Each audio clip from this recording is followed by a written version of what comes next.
Hello હા ભાઈ, ક્યાં હો ભાઈ? અહીંયા જો ને ભાઈ નવરા બેઠા પૌવા ખાંડી. અરે તારા ભાઈએ નવી ગાડી છોડાવી.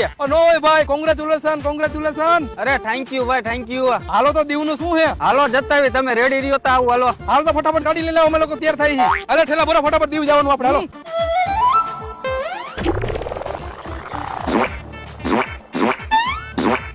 અરે કોંગ્રેચ્યુલેશન ભાઈ, નવી ગાડી લીધી એના માટે. ફટાફટ દીવ જાવ દે, ત્યાં જે હોટલ નો ખર્ચો થાય ને હું આપી દઈશ. કોંગ્રેચ્યુલેશન સૂર્યા, જવા દે જલ્દી દીવ, જેટલો પીવાનો ખર્ચો થાય ને મારી ઉપર. અરે કોંગ્રેચ્યુલેશન સૂર્યા, ગાડી લીધી એના માટે. ઉતાવળમાં ઠેલી લાવતા ભૂલી ગયો. જવા દે દીવ, ત્યાં જઈને બાઇટિંગ નો ખર્ચો મારી ઉપર. કોંગ્રેચ્યુલેશન સૂર્યા, જવા દે ફટાફટી દીવ, એનો બધો જમવાનો ખર્ચો મારી ઉપર. કોની રાહ જોશ? જવા દે. જવા દે ને જલ્દી, કોની રાહ જોવો? કોની રાહ જોવે છે? અરે એલા ગાડી નો સ્લેપ મારીને તને હું કંકોત્રી દેવી. પેલા ભાઈ એક કામ કર, ફટાફટ પેટ્રોલ પંપે જવા દે, એટલે અમે પેટ્રોલ પુરાવી દઈ.